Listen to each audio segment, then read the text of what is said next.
morning students. Please like, share, subscribe my channel and press the bell icon for the new latest upcoming videos. Today we will study our chapter 5 fundamental unit of life.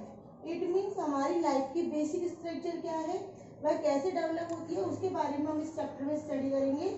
हम सभी जानते हैं कि all living things are made up of fundamental unit of life. हम सभी को मालूम है कि हमारी जो लाइफ है वो फंडामेंटली यूनिट से बनती है, उसे हम सेल बोलते हैं।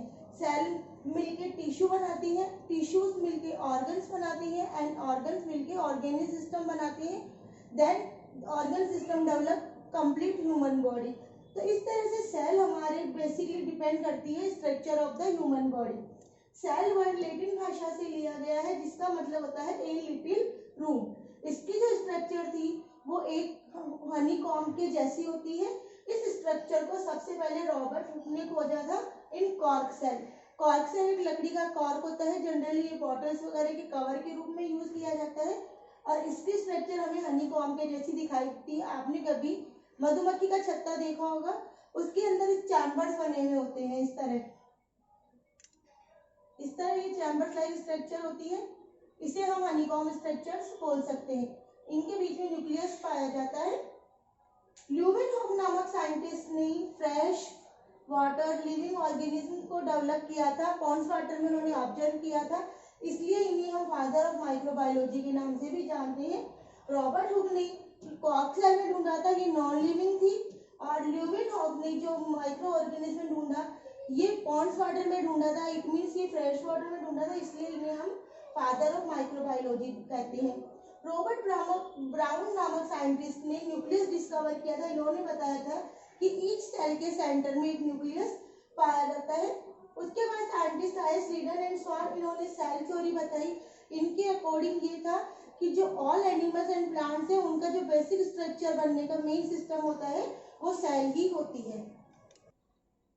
हाँ, अब all the cells differ in shape, size and structure. जो भी सेल्स होती है यूनिसेलुलर ऑर्गेनिज्म में या मल्टीसेलुलर ऑर्गेनिज्म में, उनकी shape, size and structure different होती है। ए सिंगल सेल में constitute a whole organism in unicellular organism, amoeba, Chlamydomonas और the example of this. It means जो यूनिसेलुलर ऑर्गेनिज्म होते हैं जिनके अंदर एक सिंगल सेल ही होती है, ये सारे फंक्शंस कंप्लीट करती है। हम लास्ट प्रीवियस क्लासेस में पढ़ चुके हैं कि अमीबा किस तरह एक सिंगल सेल के द्वारा डाइजेशन, एक्सक्रीशन, रेस्पिरेशन सारे सिस्टम करती है। तो एक सिंगल सेल भी एबल होती है सारे फंक्शन कंप्लीट करने में। The feature of almost every cell is same. Generally जो सेल्स होती है उनमें सारे फीचर सेम होते हैं, सभी में प्लाज्मा मेम्ब्रेन पाई जाती है। Plasma membrane it means outer cover of the sales.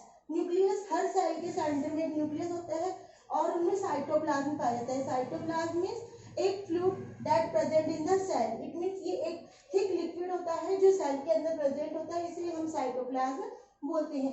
अब हम वन बाय वन ऑर्गेनिज्म को स्टडी करेंगे। फर्स्ट हम लेते हैं प्लाज्मा मेम्ब्रेन।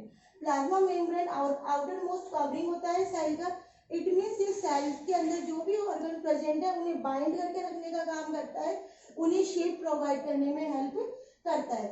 प्लाज्मा मेम्ब्रेन को हम सेलेक्टिव मेम्ब्रेन भी कहते हैं, क्योंकि ये सिलेक्शन करती है कि किस सब्सटेंस को ऑर्गेनिज्म के अंदर जाने देना है, किस सब्सटेंस को ऑर्गेनिज्म से रिमूव करना है, इसलिए इसे हम सेलेक्टिव मेम्ब्रेन भी कहते हैं। प्लाज्मा मेम्ब्रेन में जो सिलेक्शन होता है वो डिफ्यूजन और ऑस्मोसिस प्रोसेस के द्वारा होता है।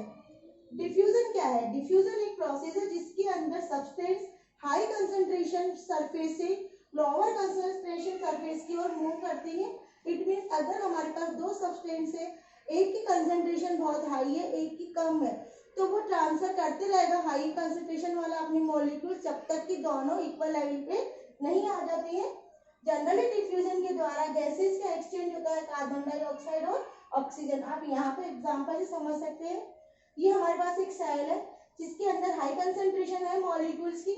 ये अपने मॉलिक्यूल तब तक लो कंसंट्रेशन को ट्रांसफर करता रहेगा जब तक कि इनके मॉलिक्यूल्स इक्वल कंडीशन में नहीं आ जाते हैं। Yes, osmosis. Osmosis is the like a diffusion. Osmosis process भी diffusion की process की तरह ही होता है। It is the process of water from the region of higher concentration to a low lower concentration. इसके अंतर्गत हाई कंसंट्रेशन से lower concentration की ओर मॉलिक्यूल्स का ट्रांसफर होता रहता है। वो भी जो सिलेक्शन होता है सेलेक्टिव मेम्ब्रेन के द्वारा मॉलिक्यूल ट्रांसफर करते हैं।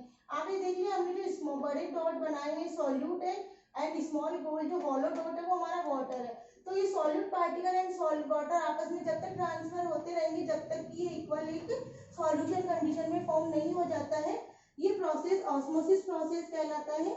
The cell gain water, it's the medium surrounding the cell has higher concentration.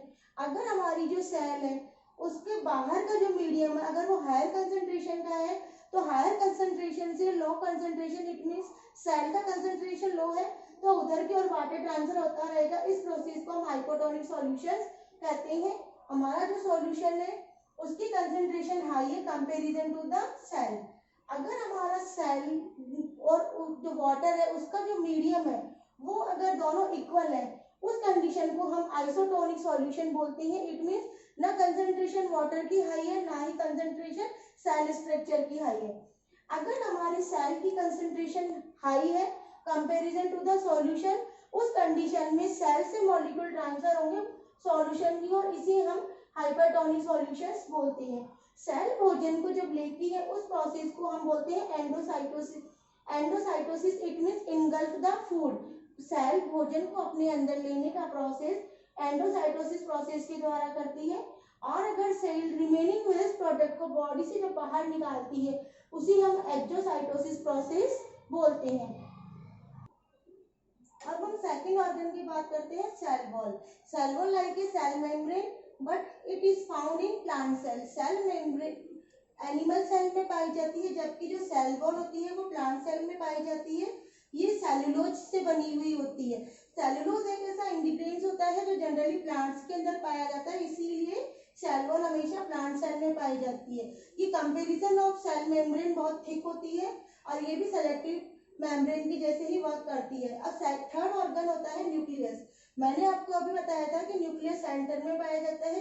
ये डार्क कलर का होता है, स्पाइरिकल या ओवल शेप होती है और जब भी हम सेल को ऑब्जर्व करते हैं ये जनरली डॉटलाइट स्ट्रक्चर के रूप में हमें सेंटर में नजर आता है। न्यूक्लियस के अंदर क्रोमोसोम्स पाए जाते हैं। Chromosome are the responsible for the genetically corrected transformation. DNA और प्रोटीन मॉलिक्यूल्स के द्वारा जनरेशन टू अनदर जनरेशन जब करेक्टेड ट्रांसफर होते हैं उनके लिए रिस्पॉन्सिबल क्रोमोसोम होते हैं। ये जनरली न्यूक्लियस के आधार पर हम सेल्स को prokaryote cell and eukaryote cell में डिवाइड करते हैं। प्रोकैरियोट सेल टू वर्ड से मिलकर बनता है, pro plus karyote. Pro means primitive, it means प्राचीन, काफी लंबे समय पहले जब ये डेवलप हुए थे। और कैरियोट मीन्स न्यूक्लियस, यानी ये जब न्यूक्लियस डेवलप हुआ था उस समय इनके अंदर न्यूक्लियर मेम्ब्रेन का एब्सेंट था। जनरली इसके अंदर हमारे बैक्टीरिया, ब्लूगी, एल्गी आती हैं, इनमें न्यूक्लियर मेम्ब्रेन का एब्सेंट होता है। जबकि इसका अनदर पार्ट यूकैरियोटिक होता है, ये वेल डेवलप होता है। इसके अंदर सेल में न्यूक्लियर मेम्ब्रेन पाई जाती है। इट मींस ये न्यूक्लियस को अच्छे से कवर किए हुए होती है। अब हम बात करते हैं difference between prokaryote and eukaryotes. Generally हम साइज की बात करें तो ये मॉलिक्यूल्स हैं तो इनकी साइज स्मॉल होती है। इनको ऑब्जर्व करने के लिए माइक्रोस्कोप की आवश्यकता है। लेकिन comparison to eukaryote cell, prokaryotic cell की साइज बहुत स्मॉल होती है जबकि यूकैरियोटिक जो सेल्स होती है वो लार्ज होती है इनके कंपैरिजन में। इनमें जो न्यूक्लियस होता है ये डेवलप नहीं होता है जबकि यूकैरियोट सेल का न्यूक्लियस वेल डेवलप होता है और इसे न्यूक्लियर मेम्ब्रेन सराउंडेड किए हुए होती है। इनमें क्रोमोसोम पाया जाता है जिनका नंबर 1 होता है, सिंगल क्रोमोसोम पाया जाएगा। जबकि जो यूकैरियोट से वेल डेवलप होते हैं इसलिए इनमें क्रोमोसोम पेयर्स के रूप में पाए जाते हैं, ये मोर देन 1 होते हैं। इनके एग्जाम्पल से बैक्टीरिया, ब्लू ग्रीन एल्गी और इनके एग्जाम्पल यूकैरियोट के एग्जाम्पल आते हैं फंगी और प्लांट सेल्स वगैरह इसके अंतर्गत आते हैं। अब हम बात करते हैं cytoplasm. Cytoplasm it means fluid in cell. Cell के अंदर जो मटेरियल प्रेजेंट होता है उसे हम साइटोप्लाज्म बोलते हैं। अब हम न्यूक्लियस के अंदर जो मटेरियल प्रेजेंट है और जो साइटोप्लाज्म है उनको कंबाइंड रूप से हम प्रोटोप्लाज्म बोलते हैं। प्रोटोप्लाज्म वर्ड पुर्किंजे नामक साइंटिस्ट ने फर्स्टली यूज किया था, इसलिए इसे डिस्कवरी का श्रेय पुर्किंजे को जाता है। अब हम अनदर ऑर्गन्स की बात करते हैं कि साइटोप्लाज्म न्यूक्लियस के अलावा किस सेल में कौन कौन से ऑर्गन होते हैं। वहां पे ER इसमें एंडोप्लाज्मिक रेटिकुलम, गोल्जी apparatus जिसे हम गोल्जी बॉडी भी बोलते हैं, लाइसोसोम्स, प्लास्टिड एंड वैक्यूल्स पाए जाते हैं। हम वन बाय वन उनकी स्टडी करेंगे। फर्स्ट हम लेते हैं एंडोप्लाज्मिक रेटिकुलम। एंडोप्लाज्मिक रेटिकुलम एक ट्यूबुलर स्ट्रक्चर होती है, ये लार्ज नेटवर्क के रूप में होती है, ये बाउंडेड होती है, ट्यूब्स एंड वेसल्स आपस में बाउंड होती है। जनरली ये जो हमारा न्यूक्लियस होता है इससे ये अटैच होती है। ये टू टाइप की होती है, आप देखेंगे यहाँ मैंने SER लिखा है एंड यहाँ RER लिखा है। It means smooth endoplasmic reticulum and rough endoplasmic reticulum. आप इनके स्ट्रक्चर पे गौर कीजिए, यहाँ पे आपको ये डॉट नजर आ रहे हैं, जबकि इस वाले के ऊपर डॉट नहीं है। ये डॉट एक्चुअल में राइबोसोम होते हैं,